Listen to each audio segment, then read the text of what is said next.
Shalimar Jewelry inaugural offer. Flat 9% VA on gold ornaments, 12,500 off on purchase of 1 kg silver. ఏమిటమ్మా నువ్వు మా owner గారి కోడలివే కవితలు మానేసి కథలు మొదలెట్టావా? నేను నిజం చెప్తున్నాను, మీరు నమ్మి తీరాలి. గంగాధరం గారి కోడలు నేను. కావాలంటే ఇప్పుడే ఇంటికి ఫోన్ చేసి కనుక్కోండి. నమస్కారం అమ్మా. నమస్కారం. ఇవి నీకు తెలిసేవిటయా? పొద్దున మా ఓనర్ గారి ఇంట్లో చూశాను సార్. అయ్యగారి కోడలు గారట. ఇప్పటికైనా నమ్ముతారా? విధి నా మీద ఎంతగా పగబడుతుంది అనుకోలేదు. మీ కాఫీ కూల్ డ్రింక్స్ ఏమైనా తెప్పించమంటారా? వద్దులేండి. ఈ మధ్యన నేను కొత్త గేయం రాశాను, వినిపిస్తాను వినండి. గేయమా? వినిపించి గాయం చేయండి, తప్పదు కదా. నేను కవిని కానన్నవాణ్ణి కత్తితో పొడుస్తా. నేను కవిని కానన్నవాణ్ణి కత్తితో పొడుస్తా. నేను రచయిత్రిని కానన్నవాణ్ణి రాయెత్తి కొడతా. నేను రచయిత్రిని కానన్నవాణ్ణి రాయెత్తి కొడతా. ఉంది నీ కవిత్వం వింటుంటే నా స్వేదరంధ్రాలన్నిట్లోనూ సూదులు గుచ్చుతున్నంత సంబరంగా ఉంది. నరనరాలన్నిటికీ నిప్పెట్టినంత ఆనందంగా ఉంది. మా మామగారితో చెప్తాను, వచ్చే వారం పత్రికలో ఈ గేయం వేయాలి. అలాగేనమ్మా. రాజే తలుచుకుంటే దెబ్బలకు కొదవా. ఇన్నాళ్ళు ఈ వారపత్రికని నా సొంత పుత్రికలా చూసుకున్నాను. ఇక్కడి నుంచి ఈ వారపత్రికని వారపుత్రికలా తయారు చేస్తాను. తప్పుతుందే? ఈ పదార్థం గురించి వంట వార్త వేయాలి. దీని పేరు బంగాళా భౌభౌ. బంగాళా భౌభౌ. కుక్కలాహారమా? కాదండి, వెరైటీకి అలా పేరు పెట్టాను. కాస్త రుచి చూడండి. నేను రుచి చూడాలమ్మా? అలాగేనమ్మా. ఇదిగో కోళ్ళ గారు ఇదేదో తినమంటున్నారు. పత్రిక జాగ్రత్త. స్టేట్ బ్యాంకులో నా బ్యాలెన్స్ 320 రూపాయలు ఉందని నా భార్యతో చెప్పు. తినండి.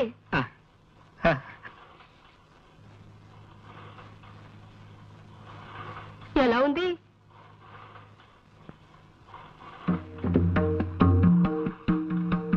అసలు తాజ్మహల్ నేను ఎందుకు కట్టించాను? అశోకుడు ఆడుకోవడానికే కదా. మరి రోనాల్డ్ రేగన్ అలా అంటాడేమిటి? అంటే టిప్పు సుల్తాన్ మాటే నిజం అవుతుందా? ఏమో మరి. మా అమ్మాయి ఝాన్సీ లక్ష్మీబాయిని, మా అబ్బాయి ఎస్వి రంగారావుని అడగాలి. ఇదిగో ఎవరక్కడా?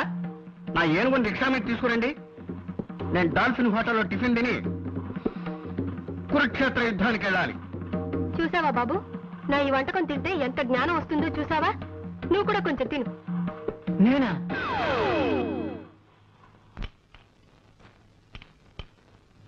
నీకేనే చెప్పేది, ఇంకొంచెం పట్రా. ఎప్పుడో ఓవరైపోయింది. తమ రాంగ్ అర్థం చేసుకోకపోతే ఒక క్వశ్చన్. బా పల్లె ఉన్నా డిస్టర్బ్ చేయకుండా వెంటనే చెప్పు. తమరు డైలీ 24 అవర్స్ ఈ వర్క్ లోనే ఉంటారా? అయ్యో వాటి లెఫ్టే ఈట్ చేయండి. సాధ్యమైనంత వరకు ఈ పనిలోనే ఉంటానయ్యా. నీకేమైనా కష్టమా? ఏం లేదు. తమరు ఈటింగ్ ఇలాగే మెయింటైన్ చేస్తే ఈ మంత్ నుంచి పప్స్, ఉప్స్, రైసు ఎక్కువగా బయలు చేయాల్సి వస్తుంది. That's all. బా ప్రణవయ్యా, నీకేమిటి ఇబ్బంది? ఏమండి, ఆయన వచ్చారండి. ఎవరు? ఆ వేసనకాయ అమ్మేవాడేనా? అబ్బా, నీకెప్పుడు తిండిగోలే. నేను రాసిన మనిషి లేని గుండె నవల్లో విల్లన్లా నా ఎంట పడ్డాడండి. అబ్బా, నాకెప్పుడు నమిలే గోల, నీకెప్పుడు నవలల గోల. చస్తున్నాను. కాస్త అర్థమయ్యే చెప్పు. పట్టాభి వచ్చాడండి.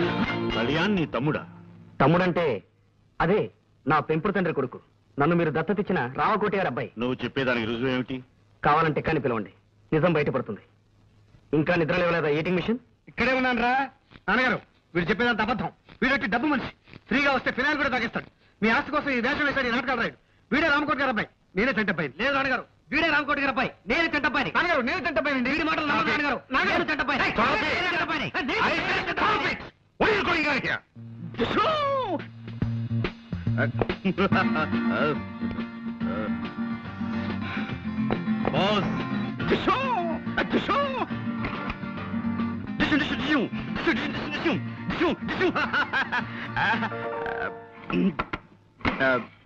Yes. Come on. Nothing. Just regular practicing. కూర్చోండి. పర్వాలేదండి. ఆ తుపాకీ నిజమైందేనా? తుపాకీ కాదు, పిస్టల్. చూపించరా? వదిలేండి. మా ముత్తాతగారు బ్రిటిష్ వాళ్ళ దగ్గర పోలీసుగా పనిచేసేవారట. ఓ రోజున తుపాకీ ఇంటికి తెస్తే మా తాతగారు ఏం తోచక తుపాకీ చేతిలోకి తీసుకుని కాలిస్తే వీధిలో వెళ్ళిన దొర ఒకటి చచ్చిపోయాట. దాంతో మా తాతగారిని జైల్లో పెట్టారట. అప్పుడు మా తాతగారిని వద్దు ఫ్లాష్ బ్యాక్ వద్దు. ఆపేసావా? అమ్మాయ్యా, మీరేమిటి ఇలా వచ్చారు? ఇవాళ పొద్దున్నే నేనే చంటబ్బాయినంటే ఇంకొక అతను వచ్చాడు. ఓహో, ఏమిటి చంటాబాయ్ అంటూ ఇంకొక అతను వచ్చాడా? నిజమే, అతని పేరు పట్టాభి.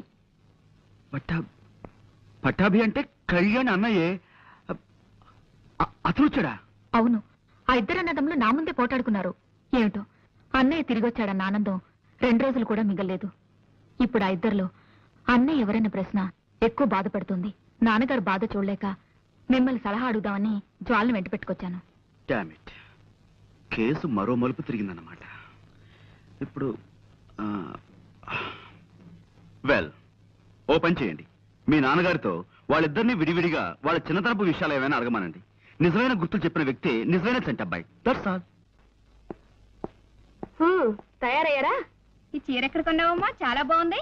మొన్న చీరల రాజు నవల పబ్లిష్ చేసిన కంపెనీ వాళ్ళు నాకు బహుమతిగా ఇచ్చారు. ఏమిటి, నీ నవల్స్ పబ్లిష్ చేసే పబ్లిషర్ ఉన్నాడా? వాడిని భగవంతుడే కాపాడాలి. పిచ్చి పిచ్చిగా మాట్లాడుకో. తయారుగా ఆస్తి కాజేద్దామని మూటములతో దిగినట్టున్నావు. మర్యాదగా బయటికి తెచ్చి.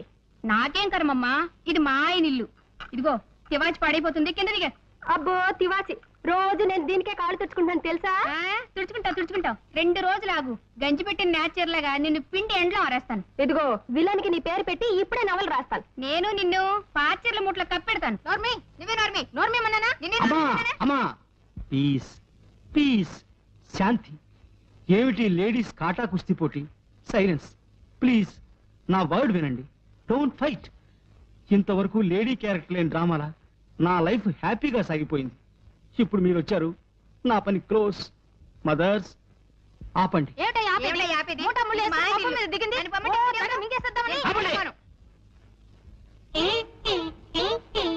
ఇప్పుడు కొడకండి. రండి నాన్న.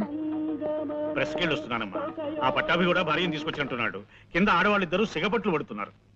అసలు ఈ మూకనంతా ఇంట్లోంచి గంటేస్తేనే గాని మనశ్శాంతి ఉండేలా అనిపిస్తుంది. ఇందాక పాండురంగం కలిసాను నాన్న. ఏమన్నాడు? చంటబ్బాయి చిన్నతనం గురించి ఇద్దరిని కొన్ని ప్రశ్నలేస్తే కొంత లాభం ఉండొచ్చన్నాడు. ప్రశ్నలా అంటే? అంటే అతని అలవాట్లు, ఇష్టాలు. ఇష్టానిష్టాలంటే అతను కాల్చిన చిక్కుడు గింజలు ఎక్కువ ఇష్టంగా తినేవాడని రామకోట ఒకసారి నాతో చెప్పాడు. వెరీ గుడ్, ఇదో మంచి క్లూ. ఇంకా ఏమైనా మనం అడగడానికి వీలుండేవి గుర్తు తెచ్చుకున్నానా? ఇంకా చంటేబాయికి అతని చిన్నతనంలో మీ అమ్మకి తెలియకుండా రామకోటి ద్వారా 2 బొమ్మలు పంపాను. అందులో ఒకటి తెల్ల కుందేలు బొమ్మ, ఇంకొకటి బ్యాటరీతో నడిచే రైలు. అవి నాకు బాగా గుర్తు, ఎందుకంటే నేను మెడ్రాస్ వెళ్ళినప్పుడు వాటిని మూర్ మార్కెట్ లో కొన్నాను. ఫెంటాస్టిక్. ఈ ప్రశ్నలకు ఎవరు సరైన సమాధానం చెప్తే అతనే అన్నే నాన్న. ఏమా నీకు ఈ పాట అంటే ఇష్టమా? నాకు ప్రాణం అనుకో. ఈ పాటకి ఎన్టీ రామారావు ఎంత బాగా డాన్స్ చేశాడో తెలుసా? ఈ పాటకి డాన్స్ చేసింది ఎన్టీ రామారావు కాదు, కమల్ హాసన్. ఎవరో ఒకరులే. పాట వినిపిస్తే పైకి వచ్చాను. కింద ఆవిడుందిగా, స్పందనం నబ్బందనం వెర్రిబాబుడు వాగుతూ నా ప్రాణం తీసేస్తోందనుకో. ఈ పాట వినాలంటే ఈ క్యాసెట్ మీ రూమ్ తీసుకెళ్లి వినండి. త్వరగా చంటబ్బాయి మీరేం తేలిపోతే బాగుండు. ఆ ముఠాన్ని బయటికి గింటేసి మనశ్శాంతితో బతకొచ్చు. ఆ రోజు త్వరలోనే వస్తుంది కానీ నువ్వు కాసేపు మాట్లాడకుండా నాకు మనశ్శాంతి కలిగించు. పాటలు విందామా? అవును, నువ్వు నచ్చిన నడికి సాగర సంగమం క్యాసెట్ తీసుకొచ్చావు కదా, ఏదది? ఇదిగో అది పెట్టు. అతను కాల్చిన చిక్కుడు గింజలు ఎక్కువ ఇష్టంగా తినేవాడని రామకోట ఒకసారి నాతో చెప్పాడు. వెరీ గుడ్, ఇదో మంచి క్లూ. చంటేబాయి మీ అమ్మకి తెలియకుండా రామకోటి ద్వారా 2 బొమ్మలు పంపాను. అందులో ఒకటి తెల్ల కుందేలు బొమ్మ, ఇంకొకటి బ్యాటరీతో నడిచే రైలు. అవి నాకు బాగా గుర్తు, ఎందుకంటే నేను మెడ్రాస్ వెళ్ళినప్పుడు వాటి కొన్నాను. నేను అడిగే కొన్ని ప్రశ్నలకి నువ్వు జవాబులు చెప్పాలి. ఇంకా మీ పరీక్షలు పూర్తి కాలేదా డాడీ? అఫ్కోర్స్ అడగండి, నాకేమిటి భయం? నిజమైన చంటబ్బాయి నేనే కదా. నీకు చిన్నతనంలో నేను ఒకసారి బొమ్మలు పంపించాను, అవేమిటో గుర్తున్నాయా? గుర్తులేకండి డాడీ. ఒకటేమో తెల్ల గుందేలు బొమ్మను పంపించారు, ఇంకోటేమో బ్యాటరీ రైలు బొమ్మను పంపించారు. బ్యాటరీ రైలు బొమ్మ పాడైపోయింది అనుకోండి, కానీ తెల్ల గుందేలు బొమ్మను మాత్రం భద్రంగా మీ గుర్తుగా దాచుకున్నాను. సరే, చిన్నప్పుడు నువ్వు ఇష్టంగా ఏం తినేవాడివి? వంకాయ కూర, ఇంకా కోడి, పకోడి. నాకు ఇష్టం లేదంటూ ఏం లేదు డాడీ. అది కాదు, అన్నిటికంటే ఎక్కువ ఇష్టంగా. అన్నిటికంటే అంటే చిక్కుడు కిందని కాల్చు తినేవాడిని. నేను చంటేబాయికి చిన్నతనంలో రామకోడి ద్వారా 2 బొమ్మలు పంపించాను, అవేమిటో గుర్తున్నాయా? గుర్తున్నాయి నాన్నగారు. ఏమిటి? ఒకటి తెల్ల కుందేలు బొమ్మ, 2 బ్యాటరీతో నడిచే రైలు బొమ్మ. నువ్వు చిన్నతనంలో ఇష్టంగా ఏమేం తినేవాడివో గుర్తుందా? స్వీట్స్, ఇంకా చాక్లెట్స్, బిస్కెట్స్. ఇంకా గుర్తు తెచ్చుకో. కాల్చిన చిక్కుడు గింజల్ని అన్నిటికంటే ఇష్టంగా తినేవాడిని. అయితే నువ్వు వెళ్ళొచ్చు. నువ్వు నాన్నగారి మాటలో టేప్ లో విని చెప్పావు కదా, నిజం చెప్పు. నువ్వు రాత్రి నిచ్చెల గది దగ్గర తచ్చాడుతూ ఉంటే ఎందుకు అనుకున్నాను. అక్కడ దొంగ విధవలా నిలబడి వాళ్ళ మాటలు విని ఇప్పుడు చెప్పావు అనమాట. ఇద్దరూ ఒకే రకమైన జవాబులు చెప్పారంటే కేసు రాను రాను బాగా కాంప్లికేట్ అవుతుందన్నమాట. వెల్, ఇప్పుడు ఈ విషయంలో మీరెలా ఫీల్ అవుతున్నారు? ఆ కళ్యాణ్ పట్టాభిని మంచి మాటల్లో పెట్టి విషయం గ్రహించి ఆ జవాబులే తను చెప్పాడేమో నా అనుమానం. పట్టాభిని కూడా మనం అదే విధంగా అనుమానించవచ్చు కదా. కూర్చోండి. ఏమైనా ఇద్దరిలో చంటబ్బాయి నిజంగా ఎవరైనది తేలాలంటే మనం ఇంకో ఉపాయం ఆలోచించాల్సిందే. పోనీ బొమ్మ బరుసా వేద్దామా గురుజీ? వేద్దాం. వేసి నీ గుండు పగులుతుందో లేదో చూద్దాం. ఇడియట్. ఆ ఇద్దరి మధ్య వాళ్ళిద్దరు భార్యల మధ్య ఒక క్షణం పడ్డం లేదు. ఇల్లంతా ఒక కురుక్షేత్రంలా తయారైంది. మా నాన్నగారు బాధ తగ్గకపోగా మరింత పెరిగింది. అసలు చంటబ్బాయి ఎవరన్నది మీరు కాస్త త్వరగా కనుక్కొని చెప్పండి. Fantastic idea. కళ్యాణ్ రక్తాన్ని పట్టాభి రక్తాన్ని పరీక్ష చేయండి. దాంతో చంటబ్బాయి ఎవరో దొంగబ్బాయి ఎవరో తేలిపోతుంది. తండ్రి బ్లడ్ గ్రూప్ పిల్లలు కుండి తీరాలని రూల్ లేదు. అయినా రక్త పరీక్ష చేసి చూస్తాను. ప్రస్తుతానికి దుంచు, పన్నయ్యకి ఇంకొంత ఇస్తాను. నా రక్తం గంగాధరం గారి రక్తం ఒకటే అవ్వాలి. ఆయనది ఓ పాజిటివ్ అన్నా కదూ? అవును. ఏమిటో రక్తం ఇవ్వాలంటే భయంగా ఉంది.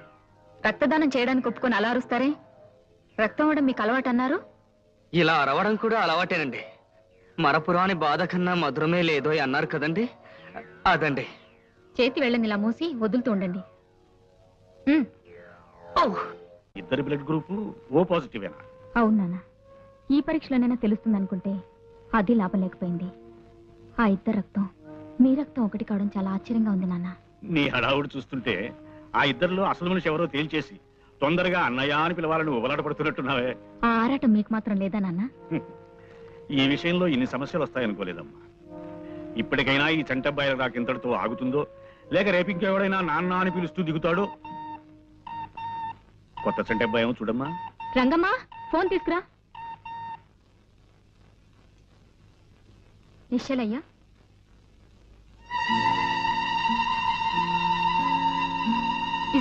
ఏమైందమ్మా? డాక్టర్ గారు, నా బిడ్డను కాపాడమ్మా. ఒక్కగానొక్క బిడ్డ. లేమ్మా, నీ బిడ్డకేం పర్వాలేదు, నువ్వు ఊరుకో. సిస్టర్, ఏమో డాక్టర్, బాడీ నీల రంగులోకి మారుతోంది.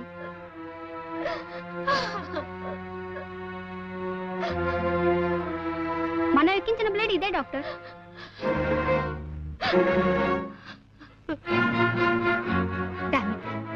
మన హాస్పిటల్ ఇంత పొరపాటు జరగదా? దీంట్లో ఉన్న రక్తం ఓ పాజిటివ్ కాదు, వెరీ గుడ్. ఏమండి డాక్టర్ గారు? మీరు బాధపడకండి. Sister, get the mannitol ready. Get. కాలయముడు కిను కవహించిన ఆ క్షణం తన కిం కరులని పుణ్యము వృత్తి ఆఫీసుకే పం పాడు పాడు యముడు. చూడండమ్మా, ఒక వాక్యాన్ని వరుసగా రాయకుండా దాన్ని తెగ్గొట్టి చిత్రవత్ చేసి ఒకదాని కింద ఒకటి రాస్తే దాన్ని కవిత అనరు. కవిత అనకపోతే ఏమంటారు? ఏమోనమ్మా, మీరు కనిపెట్టిన ఈ కొత్త సాహితీ ప్రక్రియకు ఇంకా ఎవరు ఏ పేరు పెట్టలేదు. అయితే ఆ పేరు నేనే పెడతాను. కవిత కాకపోతే తవిక. తవిక? అవును, కవితను తిరిగేశాను. తిరగేశారా? అద్భుతం. కవిత్వాన్ని తిరగేసిన మీకు పేర్లు తిరగడం లెక్క. ఇది వినండి, ఇంకో తవిక. నోటికి మాట, నెత్తికి రీట, కాళ్ళకి బాట, నాకిష్టం సపోటా. నీకు నాకు టాటా, తొందరగా పో ఈ పూట. ఏమిటన్నారు? ఏం లేదు, మీ పేరు వాగ్దేవి కదా. వాగ్దేవి అంటే సరస్వతి. సరిగ్గా మీకు మీ వాళ్ళు ఆ పేరు ఎలా పెట్టగలిగారా? అదే వాళ్ళ గొప్పతనం. అర్రే, ఈ వారం ఈ తవికలు వేయండి. వేస్తానమ్మా, అలాగే వేస్తాను. కిందటి వారం వేసిన నా కవితను మెచ్చుకుంటూ నాకు ఫ్యాన్ మెయిల్ ఏదైనా వచ్చిందండి? వచ్చిందమ్మా. ఫ్యాన్ మెయిల్ కాదు, తుఫాన్ మెయిల్ వచ్చిందమ్మా. మిమ్మల్ని మెచ్చుకుంటూ కాదు, మరో విధంగా రాశారు. మాకు కూడా ఇలాంటివి మళ్ళీ వేస్తే మద్దతు చేస్తామని ఎంతో మంది రాశారు. అంటే వాళ్ళకి అంత బాగా నచ్చాయన్నమాట నా రచనలు. కింద ఆడవాళ్ళిద్దరూ సిగపట్లు పడుతున్నారు. అసలు ఈ మూకనంతా ఇంట్లోంచి గంటేస్తేనే గాని మనశ్శాంతి ఉండేలా అనిపిస్తుంది. ఇందాక పాండురంగని కలిసాను నాన్న. ఏమన్నాడు? చంటబ్బాయి చిన్నతనం గురించి ఇద్దరిని కొన్ని ప్రశ్నలు కళ్యాణ్ చెప్పాడన్నమాట. సో ఆ కళ్యాణ్ కూడా మోసగాడేనన్న నా అనుమానం నిజమైంది. ఆ దొంగ వెధవలిద్దరూ కలిసి ఇన్నాళ్ళు మిమ్మల్ని ఆట బొమ్మలా ఆడించారన్నమాట. ఇక లాభం లేదు, నేను డైరెక్ట్ గా రంగంలోకి దిగాల్సింది. ఆ ఆకురౌడి ఆట కట్టిస్తాను, పదండి.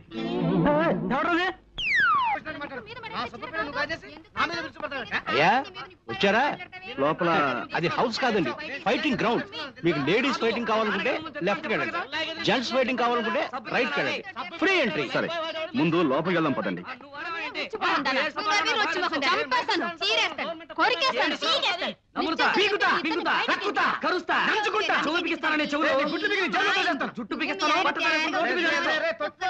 ఇప్పుడు మనం ఒక చిన్న నాటకం ఆడాలి, దానికి మీ సహాయం కావాలి. చెప్పండి, జంపుతా.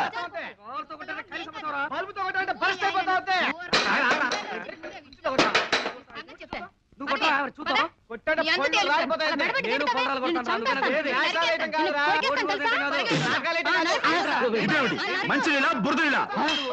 ఎన్ని హార్ట్స్ నీకు? వాటర్ నా ఫేస్ మీద త్రో చేసి గ్లాస్ బయటకు త్రో చేస్తావా? నోరు ముయ్యరా. రా నన్ను రా. అవునరా, నా గ్లాస్ త్రో చేసిన చాలక నన్నంత వాడంటావా? నేను త్రో చేయగలను. త్రో చేసుకోవాలి నాకే. ఏమండి మంచినీళ్ళు అడిగితే బురదలు ఇస్తాడండి? చాలా తప్పు కదండి. అలా చెప్పిన వాడికి రారా రా చెప్తా, దగ్గర చెప్తా. కమాన్ చూసుకో. కానీ నువ్వు ఒక్క 1 గ్లాస్ త్రో చేసావురా, నేను మొత్తం లగేజీ అంతా వీధిలోకి త్రో చేస్తున్నా. చూసుకో. నేను